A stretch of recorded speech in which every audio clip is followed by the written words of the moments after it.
You can view these three of Yoga, Vedanta, and Tantra almost like a pyramid with levels and layers. But remember, even that is for convenience sake.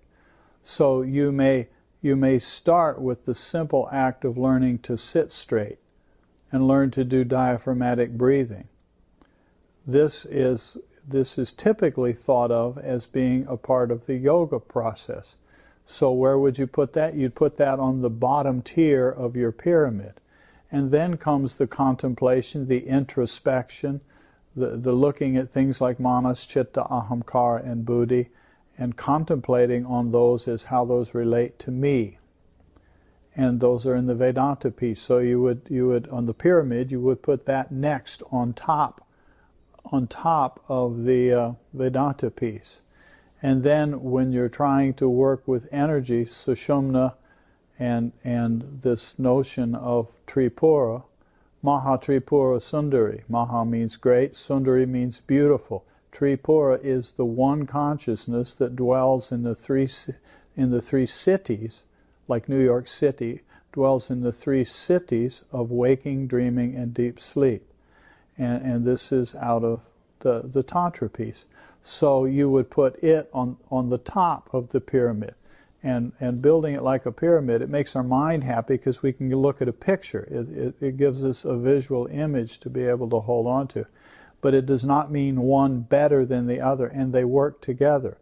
So, for example, when you're working up the pyramid, the way these three streams flow together, when do you finally let go of sitting straight? You never let go of sitting straight. When do you let go of diaphragmatic breathing? Never.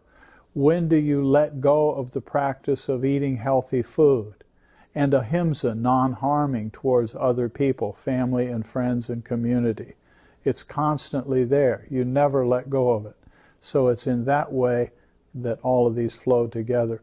Once you understand the principles of internal dialogue and contemplation, which would appear to be labeled as Vedanta, once you're doing that, once you're clear on that practice, and you're doing it and living it, when do you let go of that and cease doing it because you say, now I'm doing my breathing practices and I'm not going to do that? You never let go of it. It all moves together into one uniform practice. For convenience sake, we look at them in three levels, like I was saying before. It happens in libraries where we subdivide books, and it appears to be in different shelves or different parts of the library. But it's actually one uniform practice.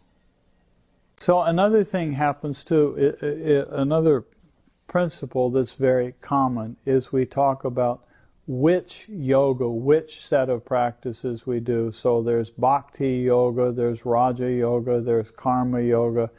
It's popular these days, kriya yoga. There's different versions of people doing what they call kundalini yoga. And we can easily get the impression that these are all different from one another. But here's a playful way of saying it. There is no yoga that involves anything other than kundalini. There just is not. It's all about kundalini. And in another sense, it's all about jhana. If you misunderstand the word jhana of jhana yoga, you think that this is an intellectual study of Sanskrit and books or texts. And that's not what the meaning of jhana is. Jhana means the knowing or awakening in direct experience of Atman or Brahman or Shakti or Shiva. And that all of these are names for the one absolute non-dual reality. They're all called jhana. So it's none of the systems actually exclude jhana. None of them exclude kundalini. When you experience the overwhelming awe and beauty and mystery of consciousness, of beingness, of the universe, this is bhakti. This is devotion. So none of this excludes bhakti. None of it excludes jhana. None of it excludes kundalini or shakti. At least from the perspective of our tradition, these all of these are part of the process, not just one or two little parts. And again, like we were talking about a few minutes ago, if you think of these in a sort of pyramid way, where they all work together as streams, then obviously there's a pinnacle.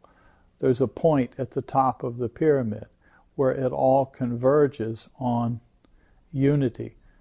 It's the principle of the dot that's on the top of the Om symbol.